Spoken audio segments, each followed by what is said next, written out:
On May 21st, 2025, an Indigo Airbus A321 Neo lands, after which the pilots and passengers had endured an horrific ordeal. Lots of the passengers, after getting off this aircraft, described the incident and said they were almost certain that they were not going to make it. What makes this incident even worse is the pilots knew that they were in trouble, and they also knew how to get out of it. But, as we'll see later, they were told they were not allowed.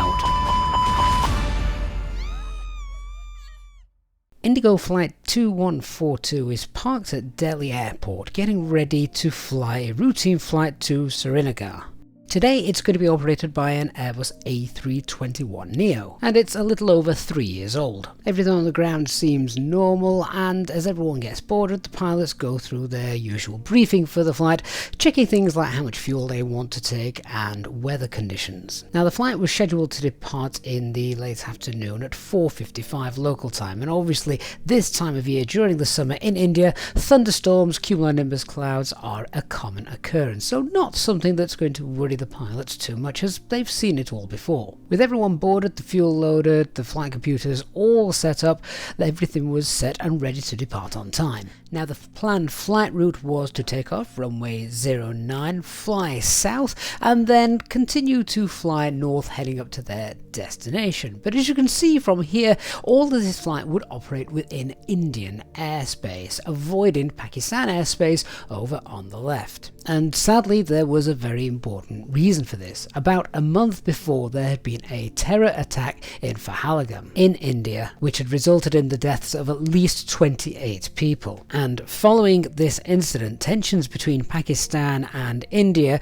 had escalated, meaning that both countries had closed their airspace to each other. This meant that Indian registered airlines could no longer fly into Pakistan airspace and vice versa. Now, this wasn't really going to be too much of an issue on today's flight anyway, as the destination didn't really require the flight to route over Pakistan airspace anyway.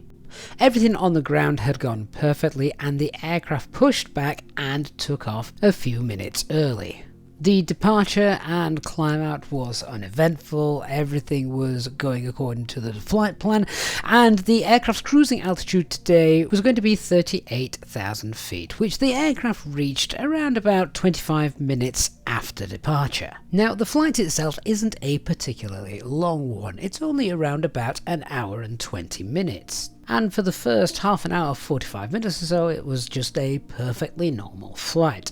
However, as the aircraft got closer and closer to its destination, the weather in front of the aircraft started to look a little bit more threatening.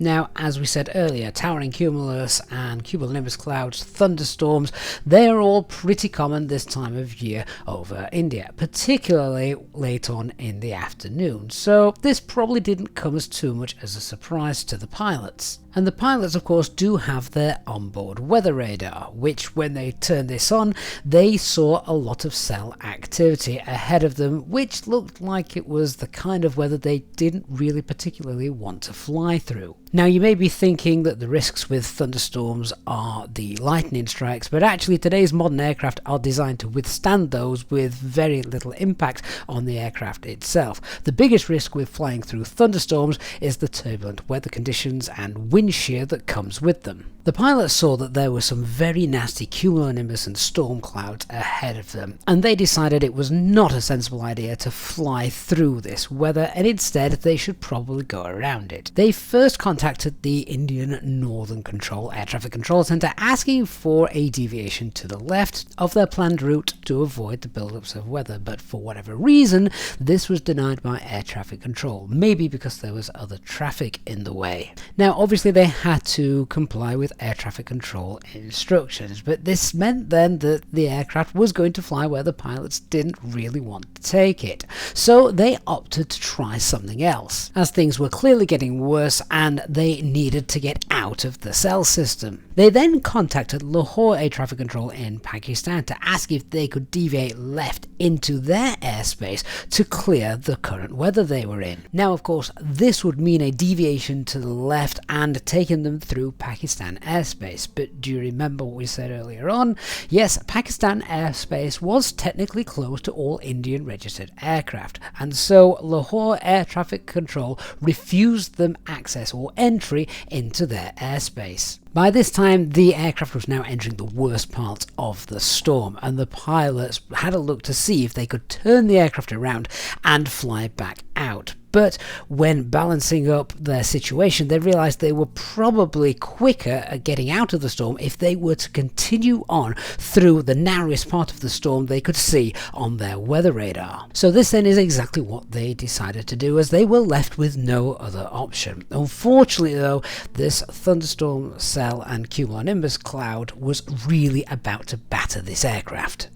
The aircraft ran into a major hailstorm which was battering the front of the aircraft really hard. This also was accompanied with winds, really strong drafts, and this then actually upset the aircraft enough to knock out the autopilot. In fact, at this point the aircraft started to sound several alarms. It had angle of attack faults, alternate law protections were also lost, and at one point the aircraft started to nosedive at around 8,500 feet per minute.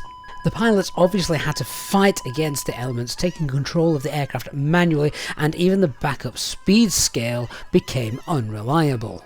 The turbulence felt in the cabin was of course probably quite terrifying, as the pilots fought and did all they could to try and push their aircraft through this storm and come out again at the other side, all the while the aircraft being battered by this massive hailstorm. The pilots, however, though, stuck to their training, ran their ECAM actions, got themselves out of the other side of the storm, and immediately declared a pan to air traffic control. The aircraft then coming out of the other side did continue on to its destination, where the pilots obviously flew this aircraft manually. Autothrust, however, was still working, and managed to bring the aircraft down for a safe landing, ensuring that there were also no injuries sustained on board by the passengers or crew.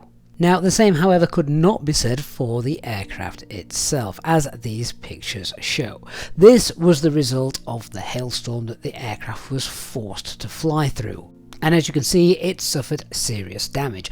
Lots of these pictures have been surfacing, of course, on social media, and there are also videos taken inside the cabin from the passengers during the incident. Now, the DGCA, which is the Directorate General of Civil Aviation in India, has opened a full investigation into this case, so everything you've seen here in the video is just based on research prior to the actual findings of the official investigation.